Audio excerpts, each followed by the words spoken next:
This is also a naughty room. We're all sitting on the fucking floor with metal chairs. It has a nice carpet, though. Which is the only reason why there's no echo. Yeah, but we're going to have an amazing podcast studio. I would like to be in charge of this room. Feel this. Part of our magic is eye contact. I can't fucking see you. Oh my God. So Sarah, we're really professional here. I feel that. Good. I'm the only one with shoes on. Oh, yeah. Okay. I like it. I like it so much. This music just gets us in the mood. We don't even use it half we the don't. time. Oh, here again, huddled in the basement. So today on Flawed Femmes, B and Molly, we have a special, amazing guest, Sarah. Sarah's the best, and we love her so much. Oh, I love you guys. Yeah, you're incredibly valuable. Today we're going to talk about this creepy basement. We're going to talk about breast cancer. And we're going to talk about how much Sarah is amazing, and if we all had dicks, that would everything be fixed. Would be fixed. Just like menopause. Let's get into it. All right. Hey, take your shoes off in this basement. Yeah, well, everybody else had their shoes off. Well, welcome. And please mount your microphone area. I got it. Welcome to Flawed Femmes. Do you know where we are? We are in our new Flawed Femmes studio. That's right. Our very own studio in a creepy basement. Yes. But in a basement with a carpet and a sauna for a light. A sauna light. It is a sauna light. It doesn't produce any heat, which we should be grateful for. There are some dead bugs in it, though. And it is next door to a probably, what do you think, like 20 feet by 40 feet bathroom? that contains only a shower and one sink. Very small. Very small. I don't even know that toilet will fit my entire bum. There's an entire basement that's a bathroom, and then there's this tiny carpeted room. Which is where we're going to make the magic happen. I feel it. It's happening. It's true. Do we have the most amazing guest? Oh, the specialist of guests. The specialist of guests. Sarah, are you with or without an H? I am with an H. Yeah, I feel like we need to identify that right now. Sarah is with an H. With an H. It's very important. Sarah. So don't call her Sarah. Call her Sarah. Oh, anyways, let's break down on some of those credentials that you have. I mean, other than being an amazing human, you are mom. Amazing mom. You are. Is it LNA? Amazing snowboarder. Whoa. She's not an LNA. What's an LNA? Go ahead. Yes. You know stuff. A licensed nursing assistant. Ooh, and you are the one who gets assisted. Yes. Correct. I was an LNA before I was on. Like way 30 years ago. Oh my God, really knocked her so down. long ago. Okay, first of all, the 30-year reference might have knocked her down more than my little LNA comment, which, by the way, I'm going to claim completely ignorance to. Like, I didn't know. It would be equivalent to you calling me like a social work student when I went to my master's and I have my MSW. No, I'm not upset by anything. Yeah, Okay. well, that's only because she's chill. Super chill. It's not because you're not insulting. Which is why she keeps being friends with you. Is because she's so chill. Sarah, get closer to the mic. You got to get in there. Okay, I'm right there. Oh, you're right there. Sarah's voice is so great. I hate my voice. What? Really? Yeah, I do.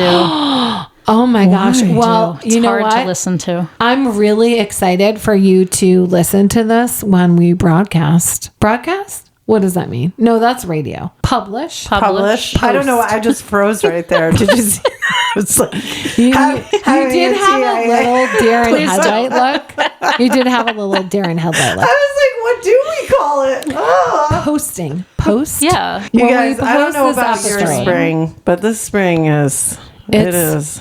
Just It has wild. even We're on the started hard yet? bus. I don't even I don't know. It's been raining for 3 years. Yes, we're it on has. the in New England. struggle. We're on the struggle bus. Barbara and I went to a Women's Foundation gala, and the most amazing, beautiful souls put that together. I mean, they're it's incredible. phenomenal. The New Hampshire Women's Foundation, they do amazing work in the state of New Hampshire on the state of women and girls. They do education, advocacy, It's epic. It's epic shit. policy work. Maggie Hassan. There were Megan Hassan speakers. was There were the what's the word called? The big Keynote. trailblazer Yes, keynote speaker. Oh, I bet that was trailblazer. amazing. She was so.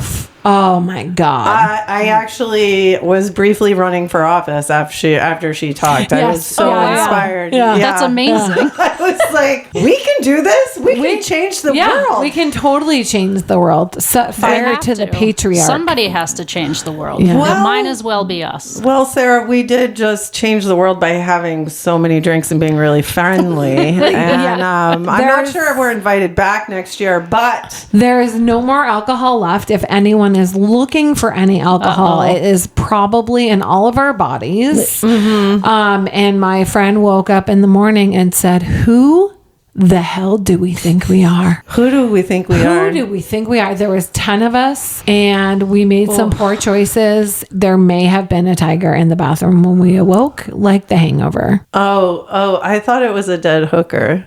Oh no, that is Wow. that Kiss Kiss Bang Bang? I think Guess I'm what? not sure. You Oh, guys, that's the Hangover. No, okay, I'm I so don't know. sorry. Molly has gone down a different path. Look, Let's reel it back in. sex work is a legitimate occupation. I didn't mean to use the term hooker. Yes. But Sarah is not a sex worker. No, I'm not. Sarah is a cardiac nurse, I'm a critical care a nurse. critical care nurse, and people have cardiac events Still, around yes, her. they do. That has occurred for sure. Yes, Yeah. And Sarah just fixes you up.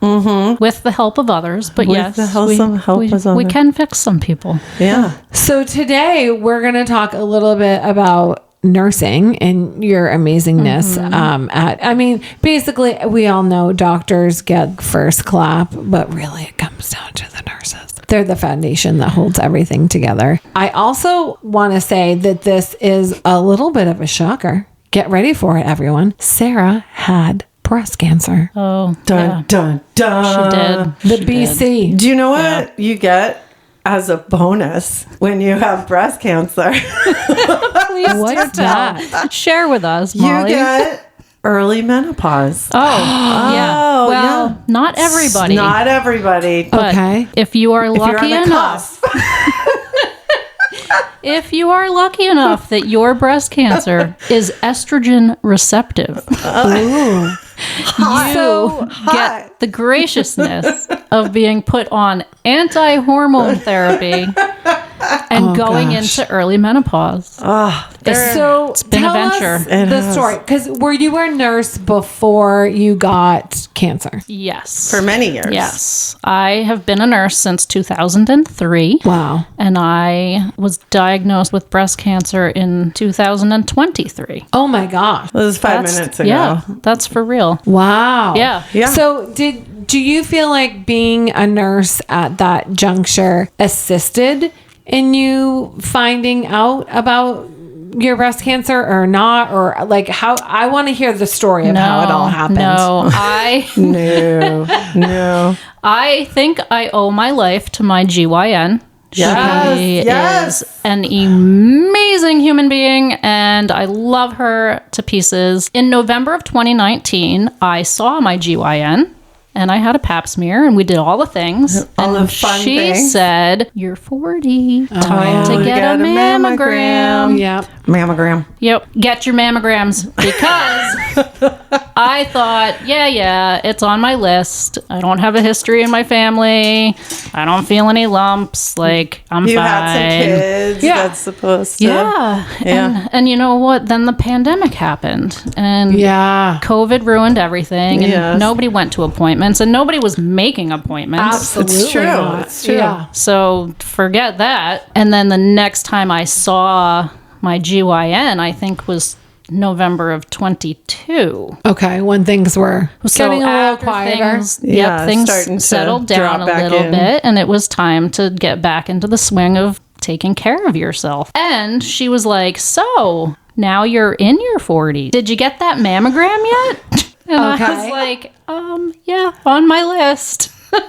Totally gonna do that. And she was like, you are not leaving here until you make an You got to appointment. schedule it. Did you, in 2019, when she told you to get one, Yes. and then the whole world shut down, was there a time, would it had made any difference in your care if you had gotten it? That is a very good question that I don't think we will ever know the answer to. Okay. So let's not ever think about it, okay? Because Right. Okay. it's a dark road.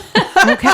Well, I was actually going to utilize it as a, like, you Go turn get 40, your get a fucking mammogram. Right. I just so, Regardless. I just said anagram, but that's okay. That's, Well, and this was a special time. I mean, it's not like you were just slacking, 19, Sarah. 20, 21, 22, 23. There were 3 or 4 years Yeah. between, there was 3 years. So I may not have had breast cancer in 2019 when I saw her. Interesting. okay. But I had very dense breast tissue, which is why she was concerned, because she Yes, that puts you in a higher group, she right? couldn't feel any lumps, but she didn't really know if there were lumps hidden. Does dense breast tissue mean you had big boobs, small boobs, or just solid boobs? Well, Sarah had some very nice did. knockers. I had some big F's.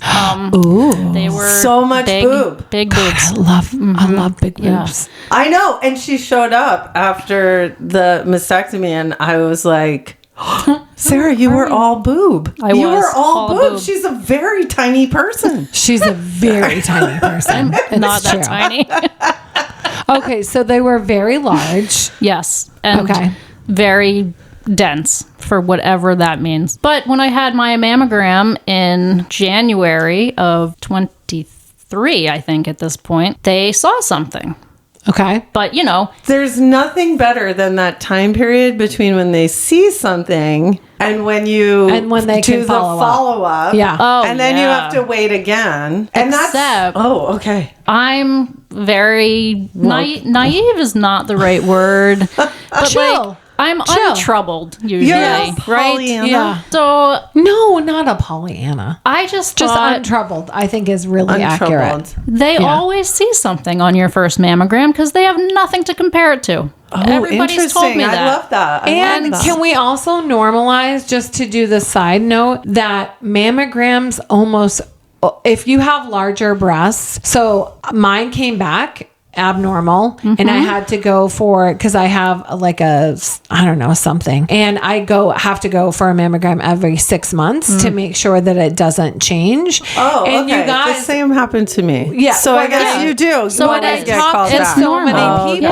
Yeah. When I was losing my ever loving mind Because she is not untroubled. because I am not untroubled. I am a highly anxious human, and Highly so troubled. but also very fun. Let's also say that. Okay, everyone I talked to was like, "Oh yeah, mine was abnormal. Mine was abnormal. The whatever." first one, it's always abnormal. And hindsight, maybe not everybody has to have an ultrasound right after their mammogram on the very same day in the very same office. I did do that is 100% true. Because that definitely happened to me, but I still was like, I don't have breast cancer. Oh my gosh. Of course. And so the determination at that point was there's something there. Let's Okay. keep an eye on it. Yep. Come back in 6 months. Okay. Which which That is so hard. what all of us did. It's just it could be nothing. You could be dying. Yeah, but I didn't have breast cancer, so it didn't matter. I was like, yeah, I'll see you in 6 months. 6 months. High I mean, five. I think that's how everyone has to function, right? Is that it's just Exactly. like whatever. Yeah. Okay. And denial, we'll get to denial later, but it is a real thing. Real thing.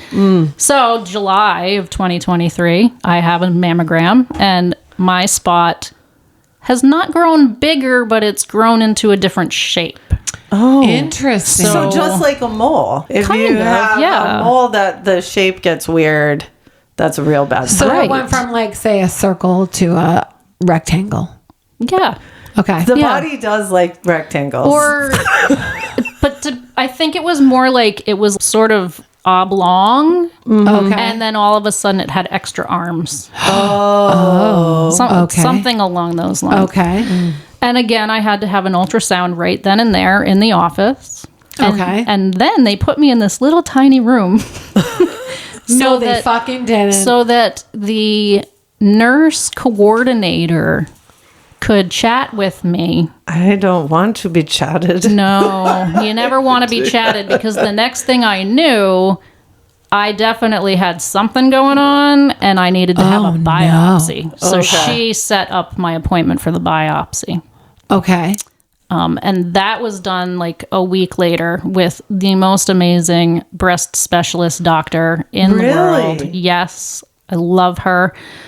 We can give a shout we out can shout if you her want out. to. Yeah, Dr. Tang is amazing. What She- the area? Where does she work out She of? works at Exeter Hospital. Oh, and she She is a general surgeon, but she is the breast specialist for Exeter Hospital. Really? Yes. Is she the best breast? specialist. Yes. Okay, Indeed, she is. Yeah, I love that woman. So she did the biopsy and she told me this was on Monday. She said, we probably won't have any results until Thursday or Friday and possibly even next Monday. Oh, great. So try not to think about it and I will call you when I know. And because you're an untroubled individual. I didn't think about it. No cancer here. No cancer Wow. here, ma'am. And even knowing that I had this thing, I couldn't feel it. I tried. Yeah. My husband tried. We couldn't feel it. So what? It couldn't really be I real. bet he did try. Oh, he tried. Sorry. God, sorry. I don't believe they exist. Okay. Yeah. And then I was at work on Wednesday and I was administration at that point and I was not working on the floor that day. I was doing some other things. Okay. And my phone rang and it was Exeter Hospital, so I answered it and it was Dr. Tang who was just like, "Oh, do you have a minute to chat?" And I thought, "Oh crap. They missed it. They're going to have to rebiopsy it." Oh my Like, gosh, you still weren't even thinking. because now it's only 2 days later. She said the results wouldn't be there until Thursday or Friday. Yes. Yes. So I was like, "Yeah, of course I can chat." And she was Okay. like, "So you have cancer?" Shit! and I was like, "Okay, I have to go out in the hallway right now." Wait a minute.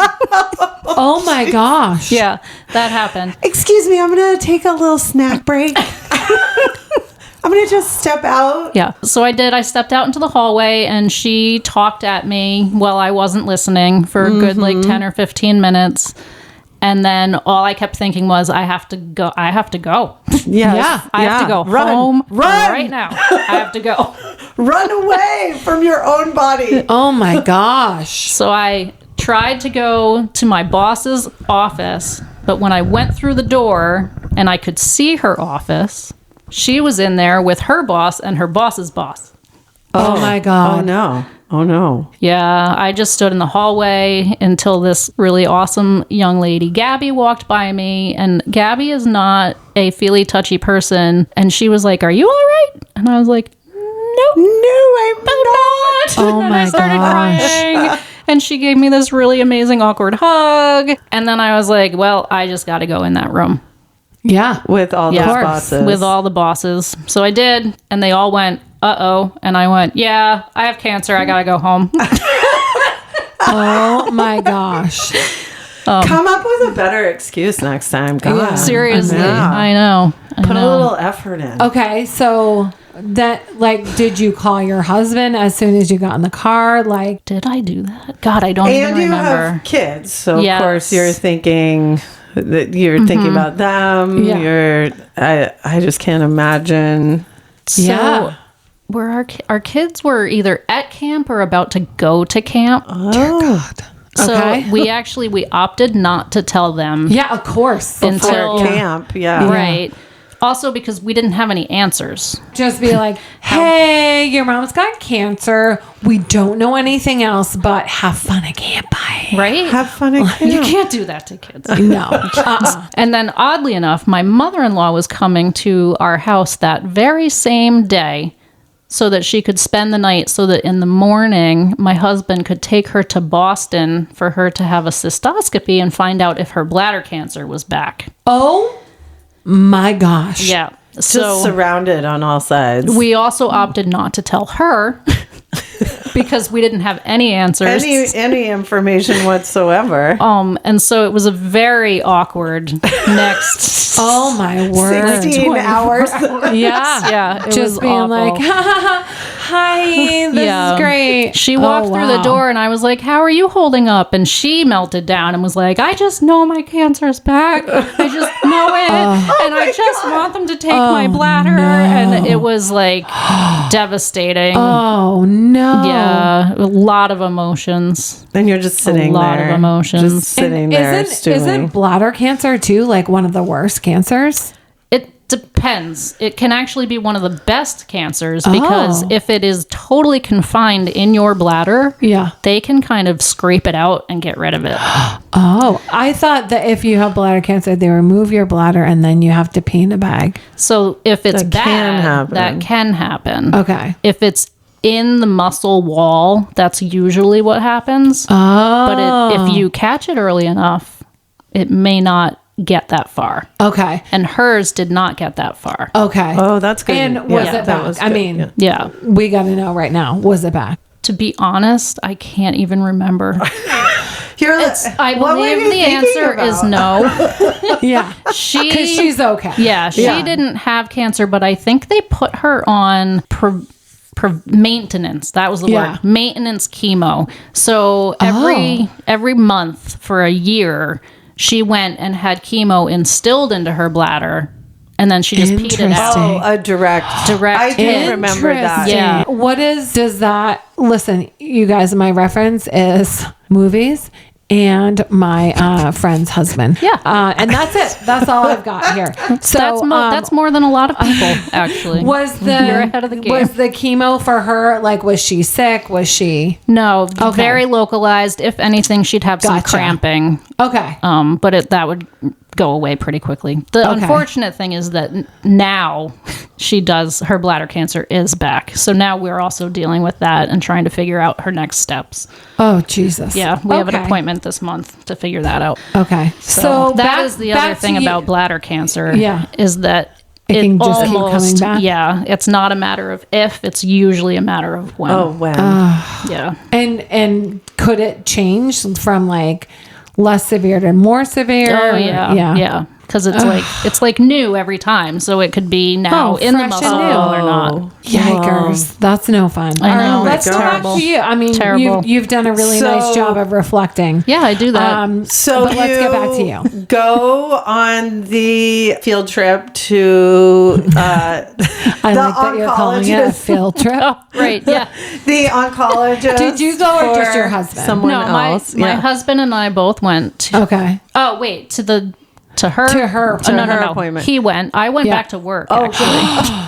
The following day, Sarah? Yeah, I I'm did. The troubled. following day? Yeah. What am I gonna What do? are you going to do? Sit at home? right? Think about Did you talk cancer? to more people about it? I think I talked to my boss, and I may have told a couple of people that day, like maybe my office mate. And you were like, yeah, so I have cancer. Yeah, and whatever. and I already had an appointment for the following Monday to meet with the tumor board, which is like a bunch of general surgeons. Jesus Christ. So many pictures in my head. When you said the tumor board. I briefly pictured like a bunch of tumors sitting together with like glasses and microphones, like ugly, scaggy Why would they have tumors. microphones? It's because that's what's happening right now. Oh, okay. We're just a bunch of tumors. Tumors with microphones. What does the tumor board do? They go through your chart, they research what your stage cancer is and all the things, and they come up with a plan, present it to you. This is very interesting because my friend's husband who got cancer, prostate cancer, they said that they didn't do stages. Is that just for prostate cancer or in I'm general? not sure. I was like, but everyone I hear has. So what did they say to you? Oh, so I had stage 1, which was really good. Okay. And at first, they did not think that it was invasive, but it was ductal. Those arms. What's a ductal? In your ducts of your breast. Like it was confined within a duct. Okay. And how many stages are there, Sarah? 4? I think there's 4. 5. Okay. Yeah. Yeah. 5 is death. We have a mutual friend who's works for a pathology lab, and we were talking about Sarah's diagnosis, and and Carolyn's like, okay, well, did they? What kind of cells were they? What happened? And I'm like, I don't know. Honestly, I don't even know. Like, anyhow, she has so many. There are people who do this and they know things. Yeah, But I didn't know there was a tumor board. So the tumor board reviewed your case and told you that you had to take dramatic action. Yeah. So I had options. Okay. There was having just a lumpectomy where they would go in and just take out the cancer and sew my boob back up. But then because my breast tissue is so dense, every 6 months I was going to have, I think, an MRI. Oh God, those are the worst. Oh, I get a lot of those stroke brains. Yeah. And then they would, it's when you have an MRI for breast cancer, you literally are laying on your sternum. That's like the only thing that is supporting you, and your boobs are hanging down. And you're this is the worst thing I've ever heard. No, you're in the Superman position. Your arms are up, your boobs are just hanging, free floating, and literally, like, the only support you have is this one strip. I take it back. On your sternum. It back. Ours have been amazing. So I think would ours do it a million more times. Oh my fucking God! It was awful, and I didn't want to do that ever again. Oh my gosh! So then I could have just a uni mastectomy and just get rid of the left one and keep the right one and try to have reconstruction to make them match.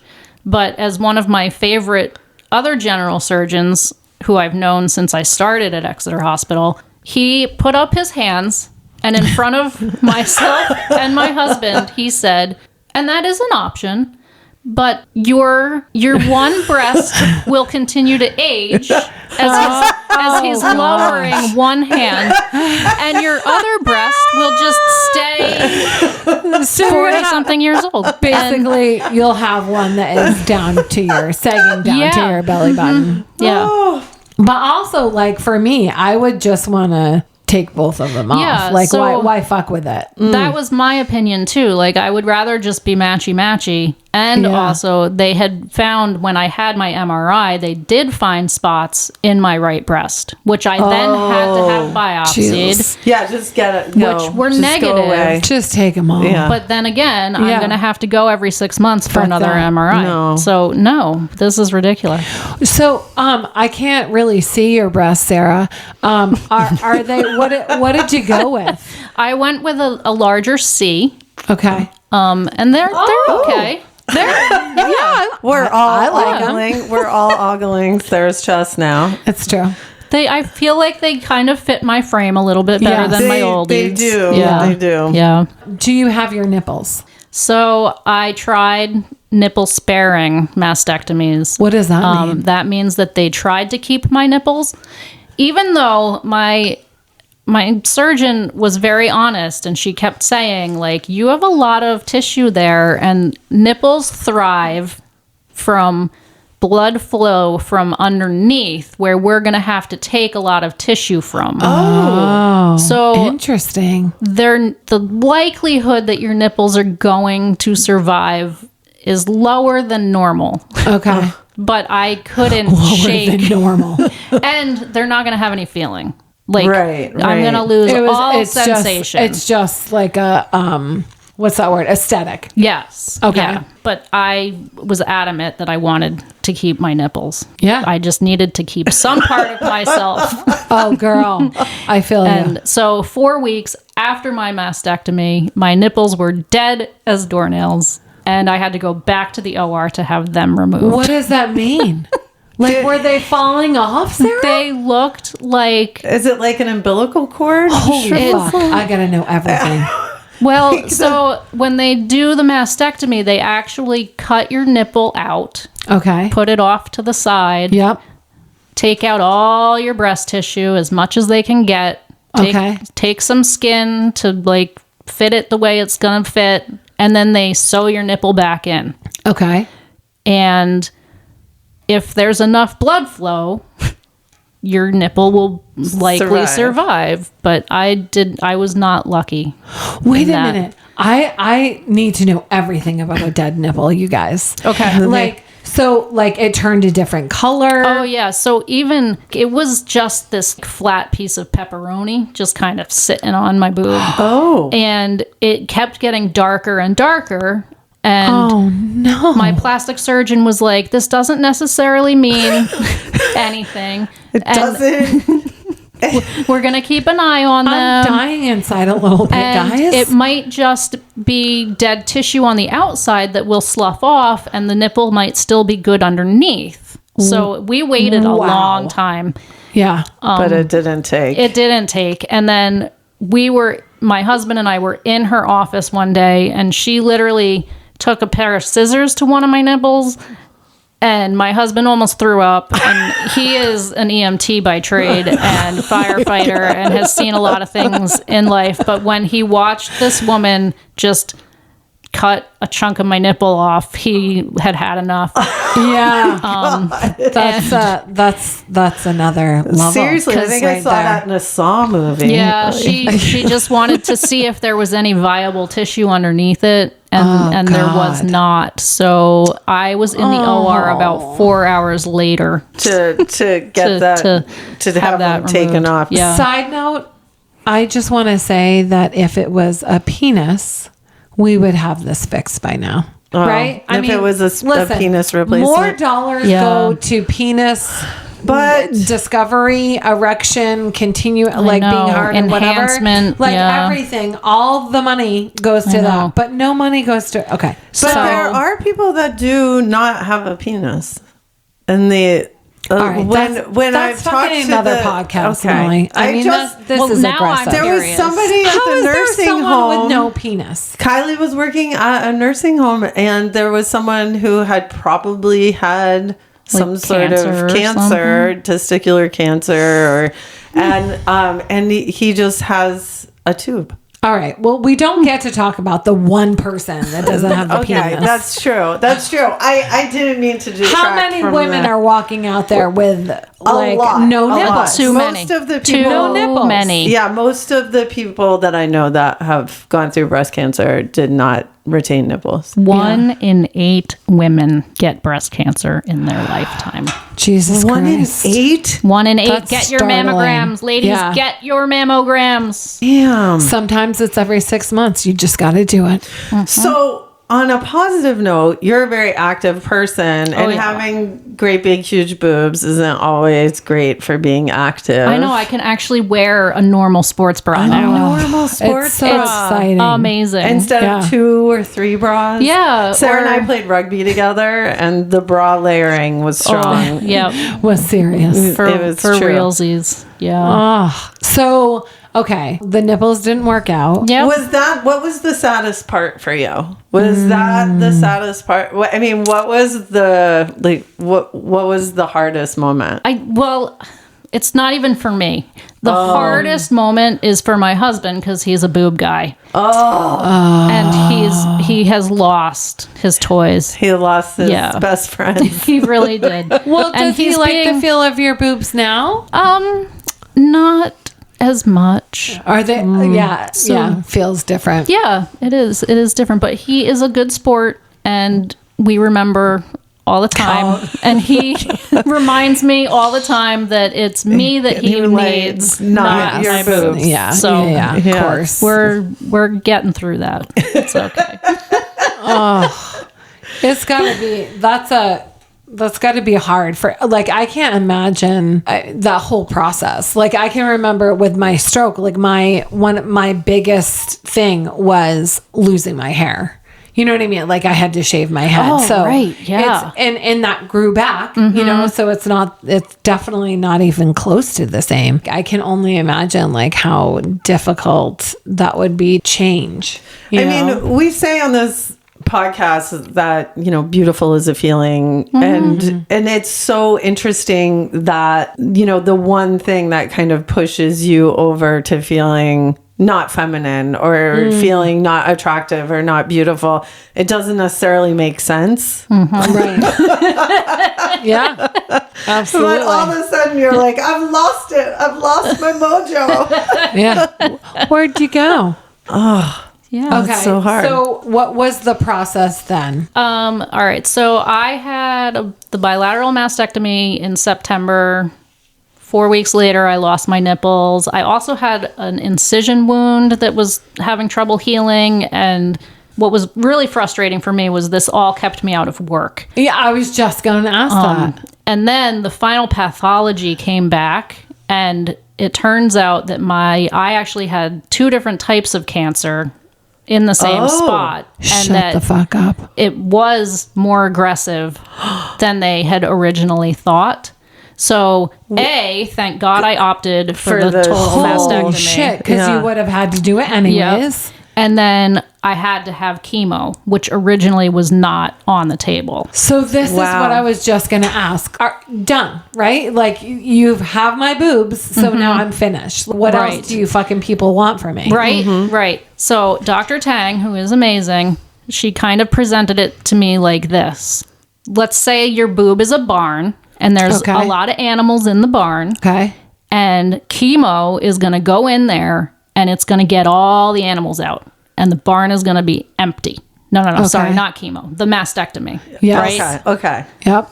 The chemo is because if there was like a little mouse or like a feral cat that got out before before the mastectomy, before they emptied the barn, the chemo is going to attack that. Because now that I don't have any breast tissue, if my cancer comes back, it's probably not going to be breast cancer. It's going to be somewhere else in my body.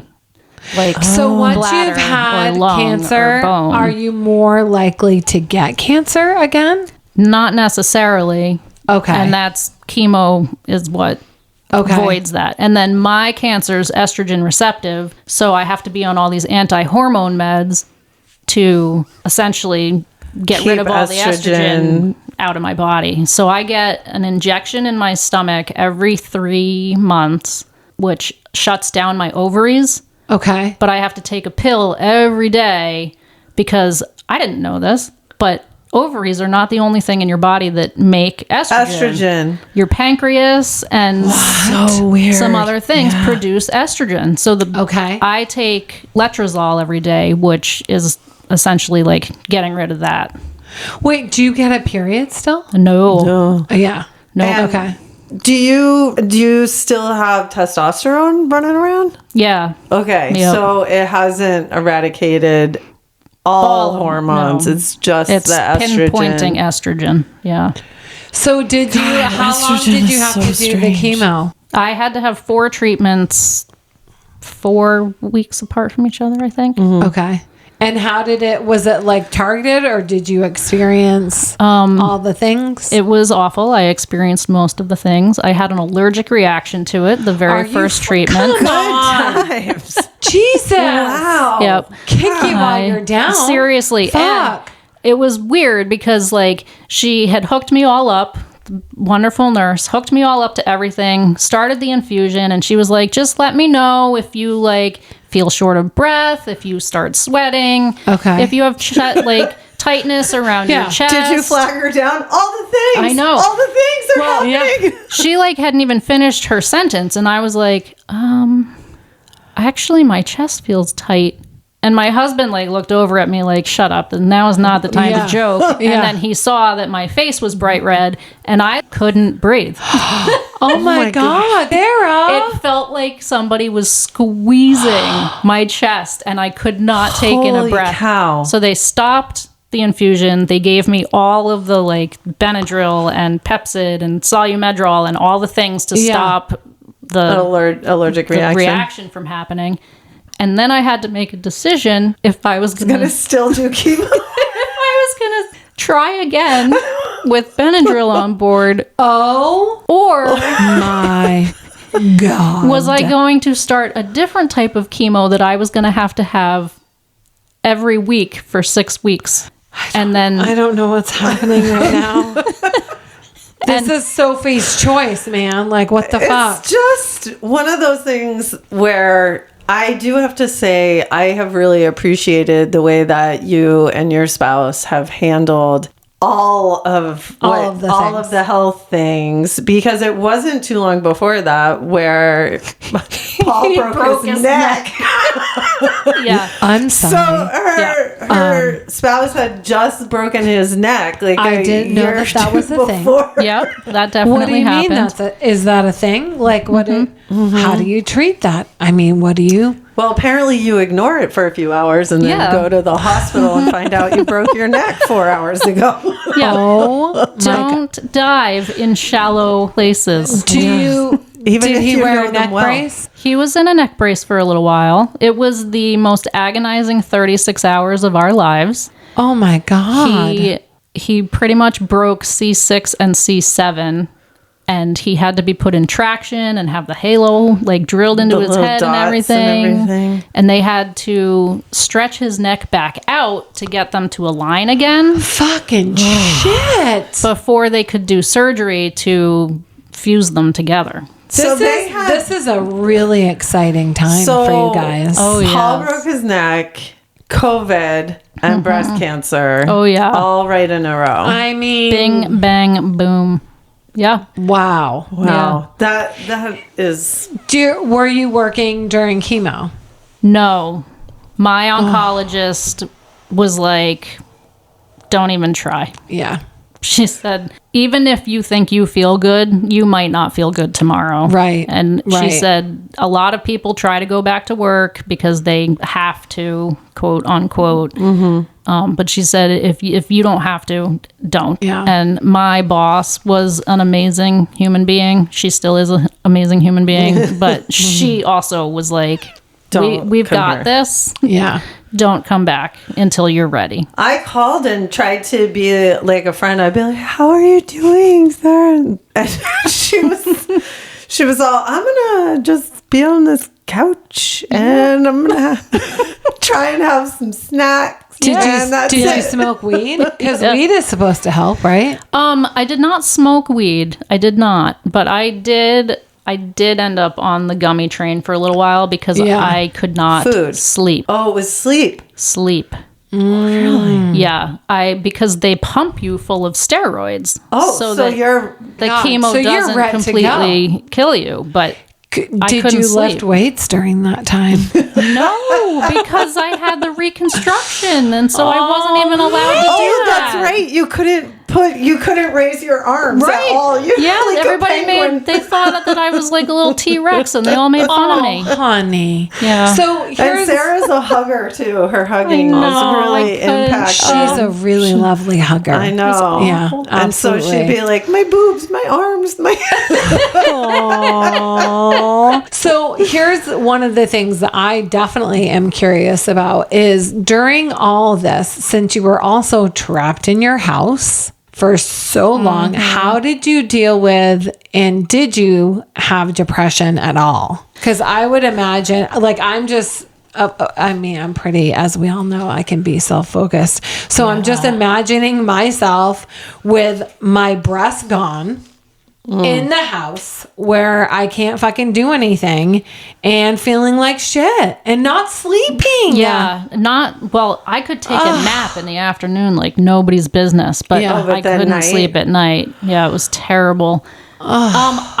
Hindsight, I probably did have a little depression, but as soon as I could walk, I was out in the neighborhood walking. My awesome neighbor across the street would go for walks with me. People would take me out to lunch. I had a lot of social, that is one thing about being a nurse and working not every day. A lot of my friends had days off.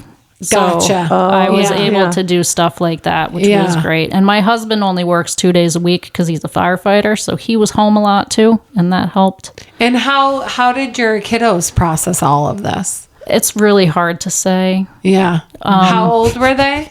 Well, they're 16 and 14 now, so I guess. Oh, Sarah. What were they? Yeah. 14 and 12 or 13. Oh. I don't even remember. And but then, God.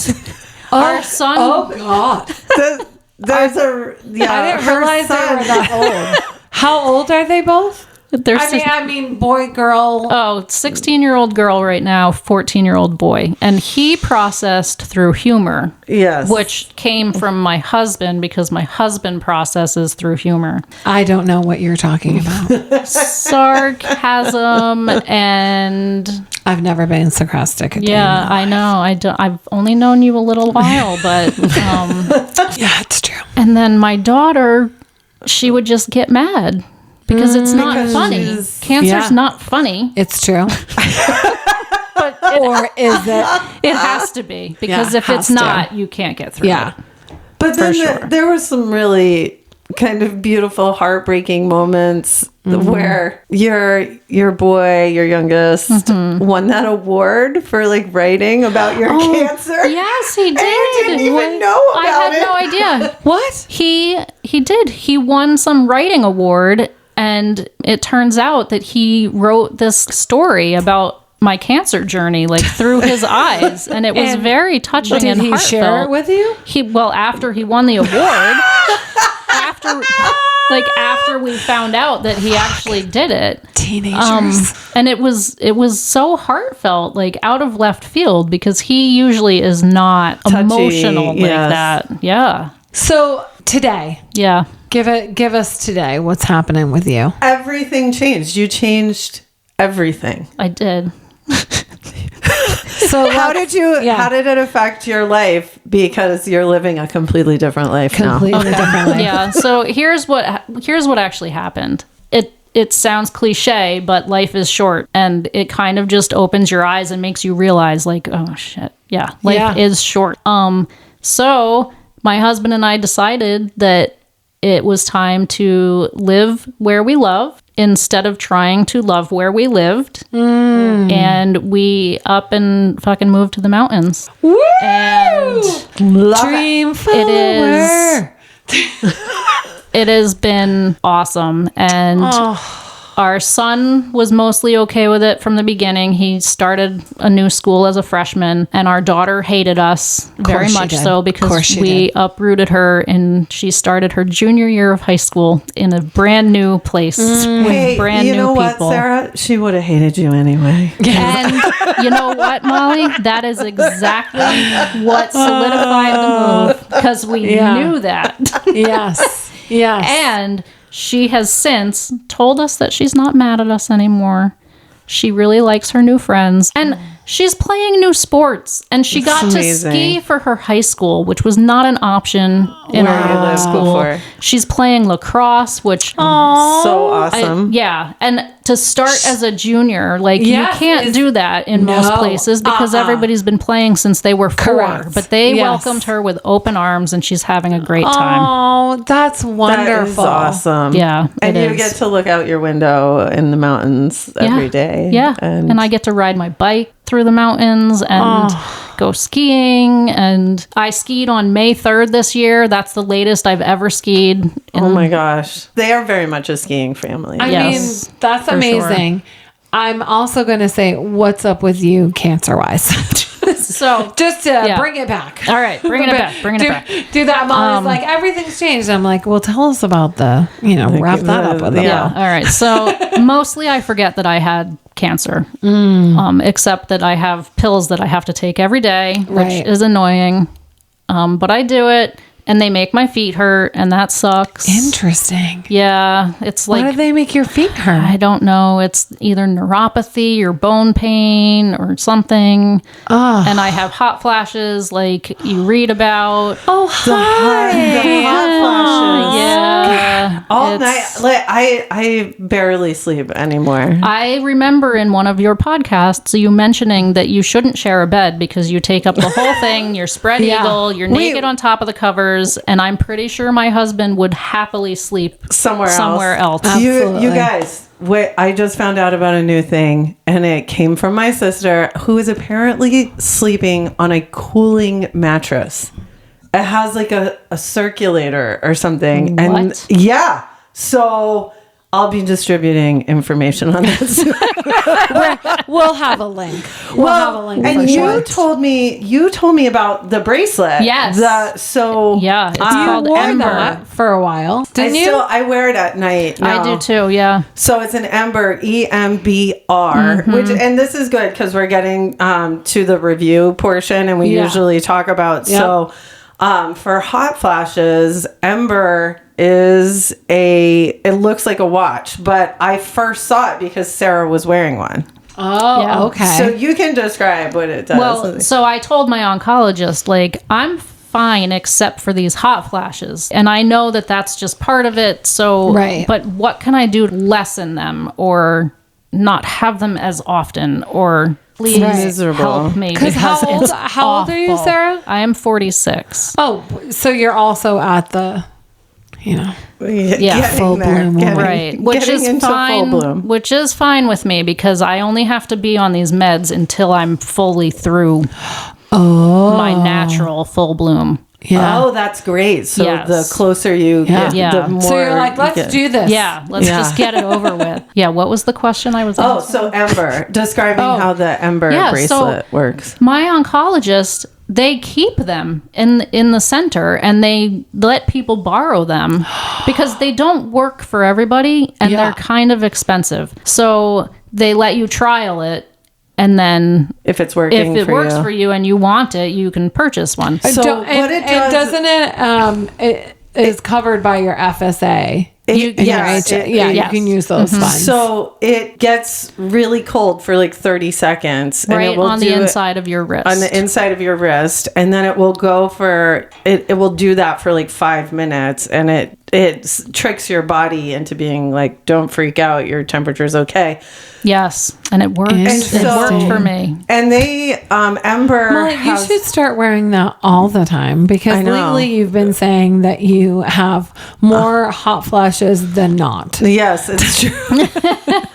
I kept forgetting to charge because if you wear it all night and then I would like want to charge it, and then plus if I'm wearing a tracking an Apple Watch on one side and EMBR on the other side. Yeah, I look like I'm awesome. I look like a Wonder Woman bracelet. Yes, well, it does. It looks exactly like exactly like a watch would. But I do have to say, EMBR ran a really good promotion. I'm not sure if they're still doing it, and we're not sponsored by EMBR, but we could be. We could be. I pay a subscription fee. And so I didn't have to buy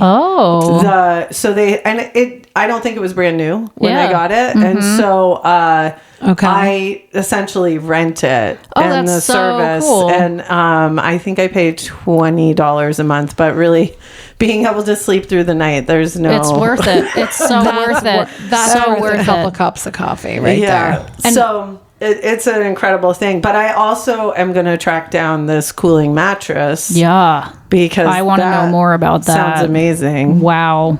And I know it's working for my sister. That's amazing. And I mean, cold cloth on the neck, things like that. But hot flashes, the only thing that's really interrupted it for me is the EMBR watch.